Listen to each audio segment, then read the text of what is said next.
Parks and Rec. Parks and Rec. This is interesting because we've been doing all these poems and stuff, and this is just a document from my life. Let's read it, shall we? David A. McNerney, 2006, July 5th. Department of Parks and Recreation, Matthew Green, Supervising Ranger, Monterey, Big Sur Sector. Notice of termination with fault, spicy. As a result of the reasons listed below, your appointment as seasonal park aide is terminated with fault, effective this day of July 5th, 2006.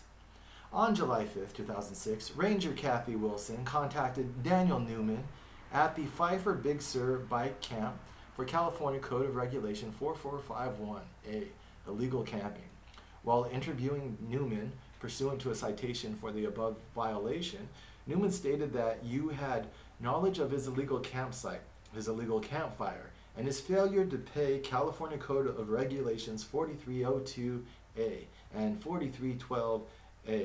Newman also advised that you had knowledge of his violation of the sector bike camp policy, limiting campers to 2 nights only at the bike camp. Newman stated that you spent the night of July 4th, 2006 at his illegal campsite. Newman reported that he had to, quote-unquote, wake his drunk ass up so he could get to work on time. Based on the information you had knowledge of and participated in the violation of CCR Regulation 4451, illegal camping, 4302, non-payment of fees, and 4312, illegal ground fire. All of the above violations are misdemeanors, and if prosecuted, you could be sentenced to jail or fined. On June 30th, 2006, you falsely indicated on your signed Department of Recreation employee time report that you worked 8 hours on 6/28/06 and 6/29/06. It was noted by sector personnel that you were 20 minutes late for your scheduled 8:30 shift on the 18th and 19th of June. On 6/28/06 at 9:10 hours at the Pfeiffer Big Sur entrance, station number 2, I noted that you were 10 minutes late opening the entrance kiosk. It was reported that you do not follow the same procedures as other park aides with regard to the treatment of visitors and the information you give them. Examples are your failure to follow sector standard operating procedures as outlined by the Park Aid Manual. You failed to complete daily tasks such as updating the campground and camp checkboards. You told park visitors at the Big Sur station that they could sleep on the highway in violation of county laws. It was reported to me by a visitor complaint that you allowed visitors to enter the park without payment, in violation of my instructions not to allow any entry without payment of fees. As per sector standard operating procedures for park aides, it has been reported that you failed to report incidents needing further attention from the ranger staff in a timely manner. An example is you observed a motorhome hit the kiosk and you allowed the motorhome to leave the scene and did not notify a ranger until hours later. It was also reported that you allowed Daniel Newman to stay in your room at the Big Sur dormitory in violation of your sector lease agreement. As outlined in the Rules and Regulations section of your lease agreement, you're not allowed to have any overnight guests.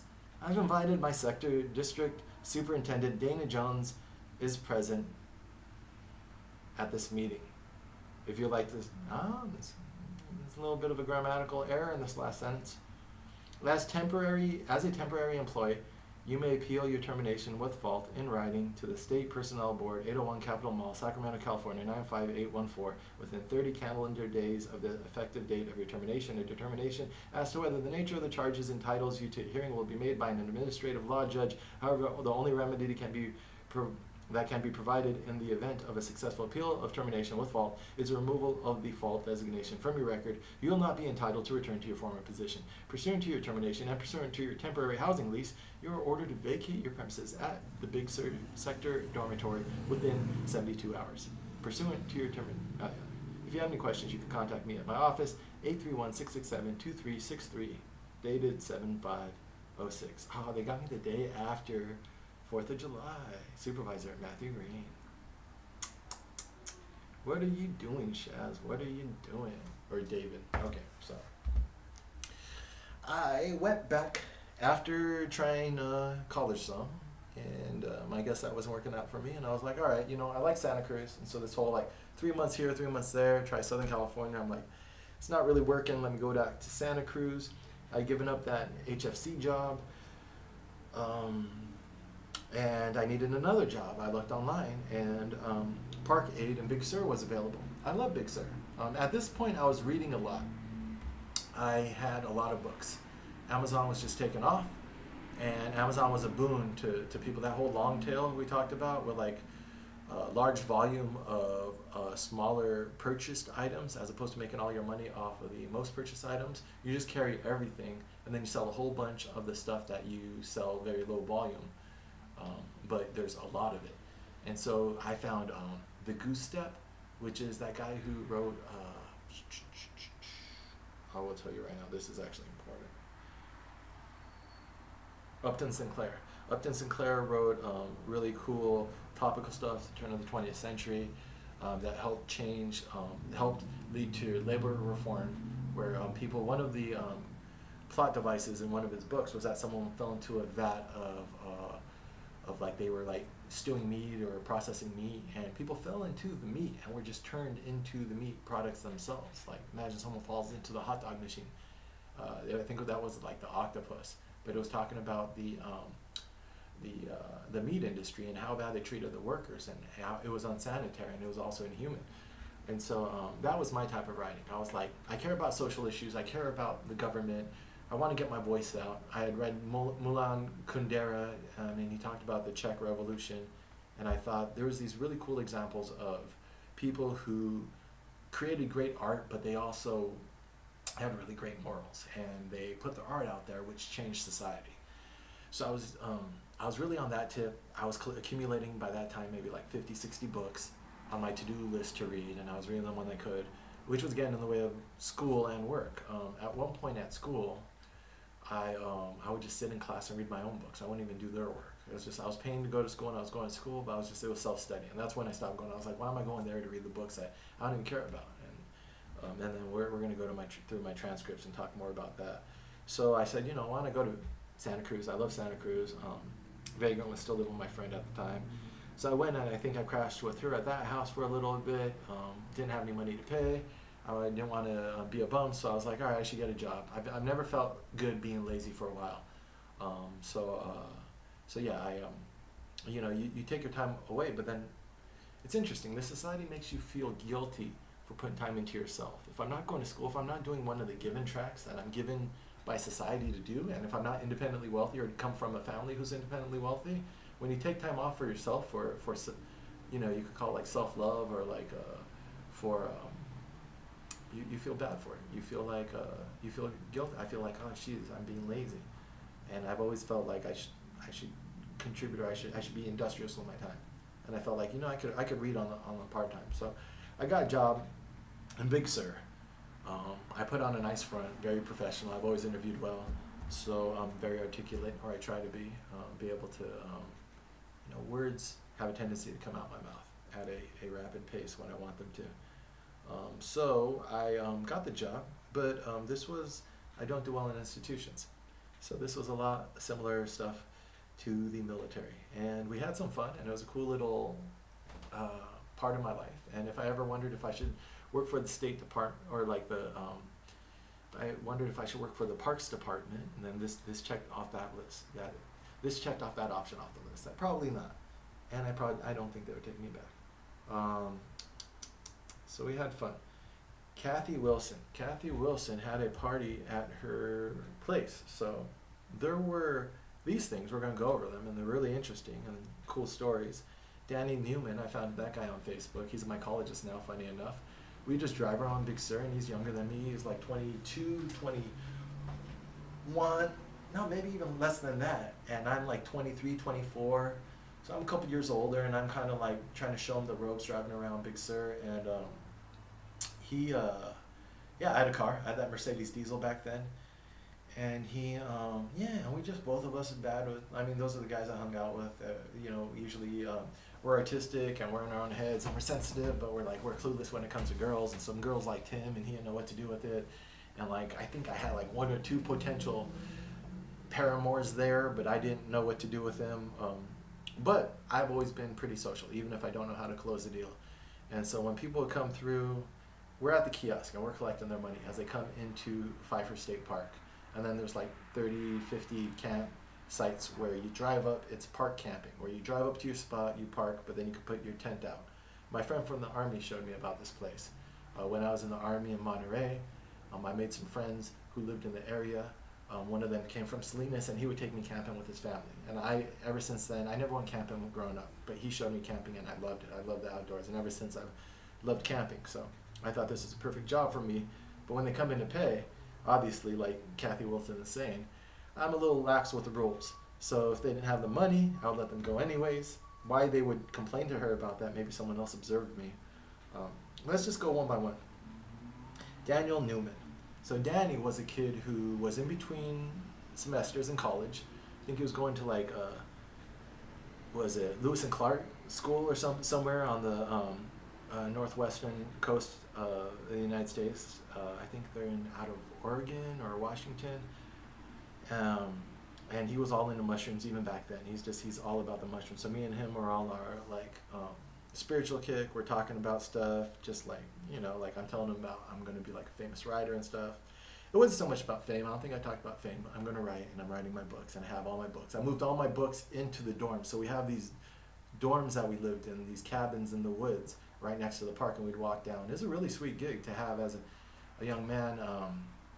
And then there's a bunch of other college kids that are working for the summer, and we live in the forest, and we get paid to like live in Big Sur, which is an amazing place. I should contextualize that for you. Big Sur is about 30 miles south of the Monterey Bay.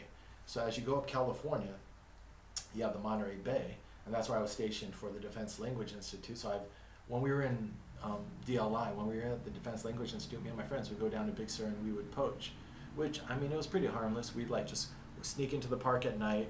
We'd have fishing lines and hooks and sticks, and we'd just sit out there smoking cigarettes and throw our lines into the water. I think we caught a trout once, but mostly it was just to do it, just to sit in there, smoke cigarettes, and shoot the shit. So I always loved Big Sur. It was like backyard to me. So when I found this job, I was like, I love Big Sur, and they put me up in a cabin there. I ran across Danny, and Danny was just bumming. He just like found his way down there somehow, and he loved Big Sur too. If you love nature, it's an amazing, like, world-class place to be in, among the redwoods and the cliffs and the ocean. And so I let him stay in my cabin sometimes when I could sneak him in, or I would let him stay at the bike camp. The bike camp is for people who would bike down. So there's some people who actually bike up and down the whole coast along Highway 1. And we had a specific camp for them. It was small. We hardly got those guys. So I told Danny, if you want to squat somewhere, you could squat there. Obviously, he got busted. So 4th of July, we had a party when the people would come in. I'd be like, where's the party at? And then I'd like, if people gave me a good vibe, I'd swing by their campsite later because I knew where everyone was going because we were the ones who were placing them. And so I met these people from Britain, and they know how to drink, and it was 2 guys and a girl, and they were doing a around the world tour, and they told me about that. You buy these tickets, and then you just travel around the world, and they were amazing people. Kind of crushed on the girl, and we were kind of like close, but didn't make a move on her, didn't kiss her, blah blah blah. But like we were rowdy with them, and they could drink a lot better than us because those Britons know how to drink. So me and him were very drunk. I was late to work the next day, and evidently that was the last straw. Then they rolled up on him in the bike camp, found him there. And then apparently, I told Danny this recently, I was like, Danny, I didn't realize you ratted me out like that. But they got him quoted in here. He wasn't being malicious. Danny wasn't like the type who would snitch on you. I think he was just thinking that all of us were cool. Like, he didn't realize that Kathy Wilson is a ranger. She's a law enforcement. And Danny's underage at the time. So, she can't let stuff like that slide. So I think he was like, oh yeah, I'd wake his drunk ass up to get him to work, being like, yeah, I made sure he got to work. But no, Danny, you gave her ammo for my firing. He got a kick out of this. I sent it to him recently. Kathy. But Kathy, this is how it was over there, and this is like these formal and informal systems. Is like Kathy invited us to like a company party at her house. Like, if I was a part of like the crew, and if I was cooler with them and more socialized, they would have let this stuff slide, and they obviously let it slide for a while. When we went to that party at her house, there were workers there, but we were drinking, no one was like worrying about age. We all got in her hot tub. I think some of us were naked. I think that kind of like, she was like, in her mind was like, all right, this is crossing the line. But I mean, she opened that can of worms by inviting like some rowdy people to her house. I think also it's like I was instigating her husband a little bit. something. But sometimes in those work scenarios that become social scenarios and you blur the lines, then the supervisor kind of opened like that can of worms by starting it. Now it's like you can't contain it if we get too rowdy. I don't think we got too rowdy that night, but I think I could have probably been better friends with those people where I wouldn't have been such a loose cannon. I think they started to realize that this guy's a little bit too rowdy for us. When we went to that party, she invited us, just the workers, to, kick back at her place. They have a nice place right on the ocean because they got the old military housing that used to be for the military personnel that were stationed at Big Sur. So they had these really nice houses right there on the beach in this like compound, which is just only for now the park staff. But I went and I got the guest workers from Big Sur, and I invited some of them over because there's this cute girl from Africa, this black girl that I was just trying to be like, hey, there's a party, you should come with me. But I didn't realize it was more like the park staff people, like the rangers and the cops and like the college kids who were working. It wasn't also for the international staff, which if you worked in any tourist area, they have this on Martha's Vineyard too. It's interesting that we have a lot of foreigners that we invite on these special visas to fill these jobs. And they get a little work experience and a little bit of money, but they come from these other countries. So this girl's like from South Africa, I think, or something. But you get them from like these European countries too. So basically, I invited the third world help to my boss's party that I'm pretty sure she wasn't invited to. So that's not listed in here. But there's these little social reasons why they started to have a beef with me. I was over. I was crossing, these little social etiquette lines. What else did she put in here? 20 minutes late. Yeah, I was late sometimes. Probably because I was hungover. I don't follow procedures. Updating the campground checkboards. Yeah, I was probably bad at my job there. I just was like, yeah, whatever. We'll do it the way we do it. With people sleeping on the highway in violation of county laws, I was just following my own moral code. People are like, I'm just going to crash on the highway, I would tell them where I would go. I've done that all my life in Big Sur. If I'm going down to Big Sur with my friends to go hang out, I'm sure as shit finding my own place to sleep. I know my places where I could climb into the woods, or I could park on the side of the road, no one's going to bug me. So, just because I was a part of the park staff doesn't mean that I didn't pass down that wisdom to other people. I was like, yeah, you could just go down that road, or you could go down, or I know a spot that you can crash on the beach and no one's going to go out there and bug you. People overheard that probably. I would let people in without payment of fees. There's this one guy, I would see my supervisor do it, but he would do it with the cute girls. I would do it with like just anyone I got a good vibe from, but like, everyone kind of like in those positions of authority kind of lets it slide. But again, if they feel like I'm a little bit too wild. Motorhome hit the kiosk and I allowed the motorhome to leave the scene, did not notify the ranger until later. Yeah, that really happened. They got a little bit too close, hit the kiosk, it tore off a little bit of the roof. And I was like, my exact words are something like, you better get out of here before you get in trouble. I guess I was the guy who's supposed to get them in trouble. But instead I was like, you know what? No harm, no foul. I'm not going to tell my boss. But that got back to them. Yeah, that's funny. What's interesting about this is I said, was it genius or idiot? You guys have mediocrity covered, and I just like walked out of the meeting. But like I just let them give me their take on things, and technically I was bad at the job, and technically I deserved to be fired. I couldn't argue with that. But I had my own quirky take on things. Like I'm trying to soak up the experience of life, trying to read and try to be an artist and try to be like human and stuff. But like I'm not the most authoritarian person, and so I didn't say all that. I just said, you guys, I don't vibe with this mediocrity. And that's what I felt there. I felt like careerism and mediocrity, that like they were just trying to go along to get along.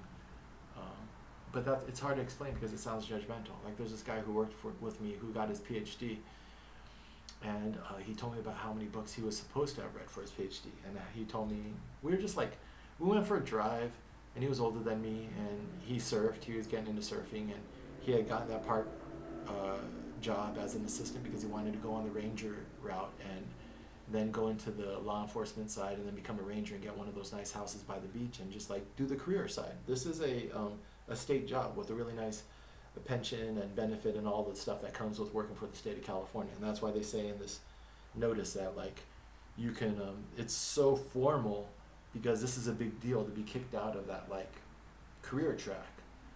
If I was really serious about, you know, working 20 years for the state of California, retiring with a pension, this would be a big deal.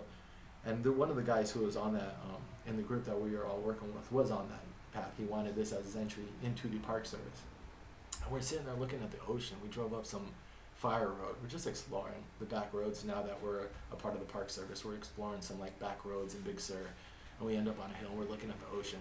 He's just talking about his PhD program and about how he was able to get by and like not read all the books he was supposed to read. And I just, that type of thing is what bugs me. It's like I have 50, 60 books back in my bunk that I just wish I had the time to read, to educate myself and like be an autodidact. And I just love learning so much. Someone to brag about skating by on his PhD and not learning was like, whenever I really oppose an institution, it's because of the character of the people within my chain of command within that institution. Whether like in the military with that guy who like the inside joke that he would go to the Philippines for his sexual tourism, or like this guy who like was just casually talking about like how like he skated by in order to get his degree. It doesn't sound like a big deal to most people, I'm sure, but to me it's like those are my little red lines where I'm like, dude, you're like just values. That's what it is. It's not to judge the other person, but they're not my values. And I keep my circle tight, and I didn't find many people in that job who shared my values. And that's why I found people like Danny. And Danny was like another like disaffected creative like me. And that's why I reach out to him now, because he still is like an awesome human being, and I want to spend more time with him, with a lot of people in my life. And yeah, but I was technically bad at the job, and I deserved to get fired, and there's no way around that. You can be creative and unique on your own, but you know, if you're getting paid to do a job, you're getting paid to do a job. So I didn't hold that against them. I thought it was hilarious. I was surprised I lasted as long as I did. I did it for the experience, and you know, I wasn't going to stay there forever anyways. That's one of the few jobs I was fired from. Usually I wasn't fired, I would leave before I was fired, but that one I was actually fired, so that's why I kept that paper, and I put it on, like I went back to my friend's house and I put it on her fridge with a magnet, because it was hilarious. Because they met Danny, and they heard the stories. And then there's like, I remember there's this college girl who was there, who, I had my weights, I would like carry around these weights and put them in my car and set up my little gym at the cabin, and she'd be doing her laundry, and I'd be working out off to the side, and I'd be like, kind of looking over, and she was at that party. I tried to talk to her a little bit at that party, but this is where, when I talk about, it's not just a cop-out when I say that, like, me not going to college made it harder for me to approach girls. I didn't know how to, like, I didn't know how to explain who I was, especially when I have this ulterior, like, Shaz Barrick, and, like, these, like, ideas about politics, and about how, like, a lot of the news we're getting, and a lot of the systems, and now we're in this war, and it's all bullshit, and I haven't read enough to tell you why it's bullshit, and I don't have the facts to back it up. I just have intuitive wisdom and the arts and like little bits and pieces, but I sense that a lot of this shit is bullshit. And then when I have this cute girl that I want to like engage with, it's like I was lonely, but never lonely enough to sacrifice my individuality. And so I would get to a point where I'm like, start talking to her, and I just don't know how to proceed, because I don't know how to. And that's why, like, I don't know, it's something you still deal with, because you are not your politics, and you are not your belief systems. You're still, are we our belief systems? I'm trying to get better at that, at accepting people for who they are in their own path. And if you meet someone and you have that connection, allow that connection to develop, and don't make your politics so much your identity. But back then, definitely it was. Back then I felt too vulnerable and too much in the process of being created, becoming the person I was trying to become, to just be with someone, with I considered boring on the normal tracks. But then that led me to a bunch of very non-normal people, which was a whole nother adventure. But yeah, Big Sur was an interesting time in my life, and I still love that place. That was a really special place in my heart. Geographies, I think we fall in love with geographies just the same as we fall in love with people, and I definitely will always have a lifelong romance with that geography. Big Sur, California.